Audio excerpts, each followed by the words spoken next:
नमस्कार साथियों, आज तारीख है 2 जुलाई 2025। चलिए खबरों की शुरुआत करते हैं। कासगंज में अपने पति की हत्या करने वाली 9 बच्चों की मां रीना को पुलिस ने गिरफ्तार कर लिया। उसने अपने से 10 साल छोटे प्रेमी के साथ मिलकर अपने पति की गला दबाकर हत्या कर दी थी और दोनों फरार हो गए थे। अब पुलिस ने दोनों को दरियागंज रेलवे स्टेशन के पास से गिरफ्तार कर लिया है। पूछताछ में दोनों ने खुलासा किया कि कैसे उन्होंने प्लानिंग के तहत पति की हत्या की थी। अगली खबर, भीषण गर्मी से राहत पाने के लिए हॉस्टल में कूलर लगाने वाले सीएसए यूनिवर्सिटी के 9 छात्रों को प्रशासन ने 10,000 रुपए का जुर्माना लगाया है। छात्रों का कहना है कि वे मध्यम वर्गीय परिवार से आते हैं और इतनी रकम जमा कर पाना उनके लिए मुश्किल है। अगली खबर, बागपत एडीएम शिव नारायण की बेटी दीक्षा के दहेज उत्पीड़न केस में अब उसकी ससुराल वालों की सफाई आई। सास राजरानी आनंद का कहना है कि उन्होंने बहू दीक्षा को घर से नहीं निकाला, बल्कि उल्टा एडीएम शिव नारायण ने उनके बेटे को घर जमाई बना लिया है, वो ससुराल में ही रह रहा है। अगली खबर, हरदोई शहर में 1 दर्जन से ज्यादा तालाब चोरी होने पर उन पर प्लॉटिंग कर मकान बनाने का सनसनीखेज आरोप कांग्रेस नेता ने लगाया। साथ ही उन्होंने प्रशासन और भू माफियाओं की मिलीभगत का भी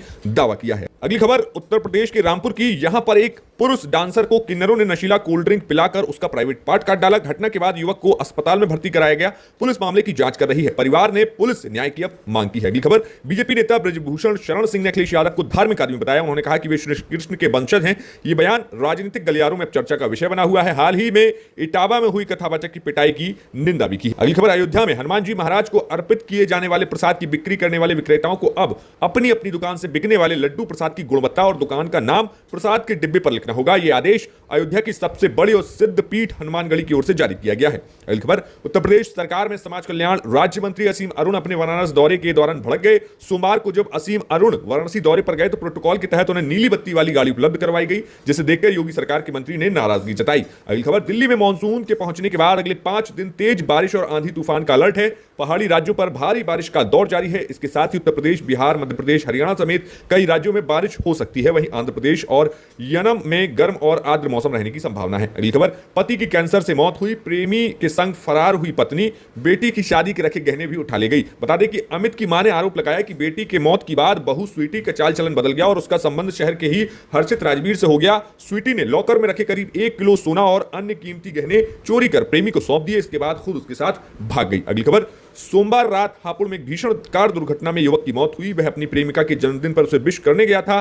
कार अनियंत्रित होकर होटल में घुस गई, जिससे युवक की मौके पर मौत हो गई। उसकी प्रेमिका और 2 अन्य गंभीर रूप से घायल हैं। अगली खबर, नेता प्रतिपक्ष राहुल गांधी ने सोशल मीडिया एक्स पर लिखा कि पीडीए की बुलंद आवाज अखिलेश भाई को जन्मदिन की हार्दिक शुभकामनाएं और बधाई। आप स्वस्थ रहें, खुश रहें। हम इस न्याय और बराबरी की लड़ाई में कंधे से कंधा मिलाकर आपके साथ हैं। अगली खबर, मुख्यमंत्री योगी आदित्यनाथ ने अखिलेश यादव को जन्मदिन की बधाई देते हुए कहा कि उत्तर प्रदेश के पूर्व मुख्यमंत्री श्री अखिलेश यादव को जन्मदिन की हार्दिक बधाई। अखिलेश यादव ने भी सीएम योगी को बधाई स्वीकार करते हुए जवाब में लिखा कि आपकी शुभकामनाओं के लिए हार्दिक धन्यवाद, जिस पर सीएम योगी को कहा शुक्रिया। अगली खबर, बहुजन समाज पार्टी सुप्रीमो मायावती ने सपा चीफ अखिलेश यादव को जन्मदिन की बधाई दी। उन्होंने सोशल मीडिया पर लिखा कि समाजवादी पार्टी प्रमुख और उत्तर प्रदेश के पूर्व मुख्यमंत्री वर्तमान सांसद अखिलेश यादव को आज उनके जन्मदिन पर हार्दिक बधाई तथा उनके सुखी और दीर्घायु जीवन की ढेरों शुभकामनाएं। अगली खबर, सुहेलदेव भारतीय समाज पार्टी के राष्ट्रीय अध्यक्ष प्रकाश राजभर ने समाजवादी पार्टी के अध्यक्ष अखिलेश यादव पर निशाना साधते हुए कहा कि अखिलेश सत्ता में लौटने के लिए बेताब हैं, लेकिन हमने और अन्य क्षेत्रीय दलों ने पहले ही उनके लिए नो एंट्री का बोर्ड लगा दिया। अगली खबर, लखनऊ के गोमती नगर में एलडी की बड़ी कार्रवाई, जहां 5 बड़ी बिल्डिंग सील की गई तो वहीं कमर्शियल बिल्डिंग अवैध रूप से बन रही थी।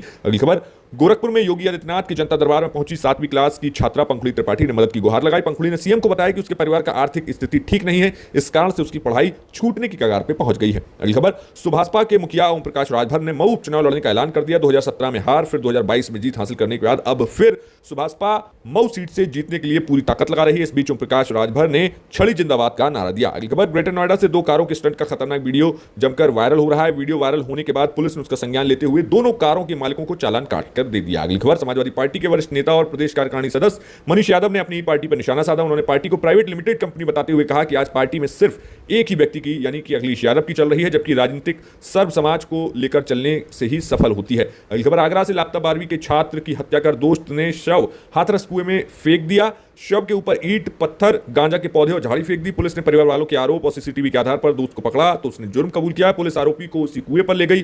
पोस्टमार्टम रिपोर्ट में बच्चे के सिर पर चोट मिली है। अगली खबर, मेरठ के ब्रह्मपुरी थाना क्षेत्र में एक पति ने अपनी पत्नी और उसके कथित प्रेमी के खिलाफ एसएसपी से शिकायत की। मोहल्ला मियां मोहम्मद के रहने वाले उम्मेद ने बताया कि उसकी शादी 11 साल पहले टीपी नगर थाना क्षेत्र के मलनिया निवासी नाजमीन से हुई थी। अगली खबर, Meerut public school for girls की पूर्व छात्रा तान्या शर्मा का चयन भारतीय वायुसेना की पायलट ट्रेनिंग के लिए देश भर के शीर्ष 10 चयनित उम्मीदवारों में हुआ। कड़ी मेहनत और अनुशासन और अटूट साहस के बल पर विद्यालय ही नहीं पूरे मेरठ में नाम रोशन कर दिया है। अगली खबर, मेरठ के लोहिया नगर में शाहरुख नाम का युवक अवैध पिस्तौल के साथ युवती संग रील बनाकर इंस्टाग्राम पर वायरल कर चर्चा में है। पुलिस आरोपी की तलाश में जुट गई है। अगली खबर, प्रयागराज में रविवार को 5 घंटे तक बवाल हुआ। प्रदर्शन कर रहे उपद्रवियों ने 3 कारों 15 बाइकों में तोड़फोड़ की, उन्हें आग के हवाले कर दिया। करछना कोहडाड़ रूट को जाम कर दिया। पथराव में भुंडा चौकी प्रभारी समेत 12 पुलिसकर्मी घायल हो गए थे। कानपुर में एक स्क्रैप कारोबारी की 3 ऑडियो सामने आए जिसमें वो अपने भाई से बात कर रहा है। ऑडियो से पता चलता है कि उसका अपने भाई से संपत्ति को लेकर विवाद चल रहा है। इन्हीं कॉल्स में आरोपी स्क्रैप कारोबारी मुख्यमंत्री, डीएम और पुलिस कमिश्नर तीनों को गालियां दे रहे हैं। अगली खबर, कानपुर में मुहर्रम जुलूस के शांतिपूर्वक आयोजन को लेकर पुलिस प्रशासन सक्रिय हो गया। पुलिस उपायुक्त पश्चिम दिनेश त्रिपाठी ने 1 जुलाई को रावतपुर क्षेत्र में करबला से निकलने वाले जुलूस के रूट का निरीक्षण किया। अगली खबर, लखनऊ में ओला उबर के ड्राइवर हड़ताल पर हैं। 1000 से ज्यादा कैब चालकों ने अपनी गाड़ी खड़ी कर दी है। ड्राइवर्स की मांग है कि कंपनी राइड पर प्रति किलोमीटर 25 रुपए रेट बढ़ाएं। कंपनी हर राइड पर अधिक पैसे लेती है लेकिन उन्हें कम पैसा मिलते हैं। बढ़ते हैं नेशनल खबरों की तरफ। बता दें कि विदेश मंत्री एस जयशंकर इस समय अमेरिका में हैं। वे यहां पर क्वाड समूह के विदेशी मंत्रियों के साथ बैठक में शामिल होंगे। वहीं विसावदर उपचुनाव सीट पर जीत के बाद अरुण केजरीवाल आज से 3 दिन के गुजरात दौरे पर जाएंगे। अगली खबर, मौसम विभाग ने भारी बारिश का अलर्ट जारी किया। आईएमडी ने अगले 6 से 7 दिन में पूरे भारत में भारी बारिश की संभावना जताई। हिमाचल, उत्तराखंड, यूपी में भारी बारिश का अलर्ट बताया गया है। अगली खबर, कर्नाटक कांग्रेस में उठापटक के बीच बड़ी खबर सामने आई। सूत्रों के मुताबिक सिद्धरमैया कर्नाटक के सीएम बने रहेंगे। फिलहाल नेतृत्व में कोई बदलाव होने वाला नहीं। अगली खबर, तेजस्वी के मुख्यमंत्री उम्मीदवार के ऐलान पर बिहार कांग्रेस प्रदेश अध्यक्ष राजेश राम ने कहा कि मुख्यमंत्री का उम्मीदवार ना तो एनडीए में तय हुआ ना इंडिया में। इंडिया गठबंधन की प्राथमिकता किसी पद या उम्मीदवार तय करना नहीं, हम भाजपा को परास्त करने के लिए रणनीति बना रहे हैं। इस दौरान राजेश राम तेजस्वी की उम्मीदवारी स्वीकार या इनकार से बचते नजर आए। अगली खबर, जीएसटी के 8 साल पूरे होने पर राहुल गांधी ने मोदी सरकार पर निशाना साधा। राहुल ने कहा कि 8 वर्षों में मोदी सरकार के जीएसटी ने भारत के सबसे बड़े रोजगार सृजनकर्ता एमएसएमई को कुचल कर रख दिया है। उन्होंने कहा कि मोदी सरकार का जीएसटी कोई टैक्स रिफॉर्म नहीं है बल्कि एक आर्थिक अन्याय और कॉर्पोरेट भाई भतीजावाद का एक क्रूर साधन है। अगली खबर, टैरिफ के शहंशाह बन चुके ट्रंप ने एक ऐसे विधेयक को संसद में पेश करने की इजाजत दी है जो रूस से ट्रेड करने वालों देशों पर 500% तक टैक्स की वकालत करता है। अमेरिकी संसद में यह बिल रूस पर आर्थिक दबाव बनाने के लिए लाया जाएगा। एक अमेरिकी सांसद का कहना है कि गोल्फ खेलते समय ट्रंप ने उनसे कहा कि अब इस विधेयक को आगे बढ़ाने का समय आ गया है। फिलहाल ये थी देश की आज की बड़ी खबरें। कैसी लगी आपको खबरें? आप कहां से देख रहे हैं हमें कमेंट बॉक्स में जरूर बताइए।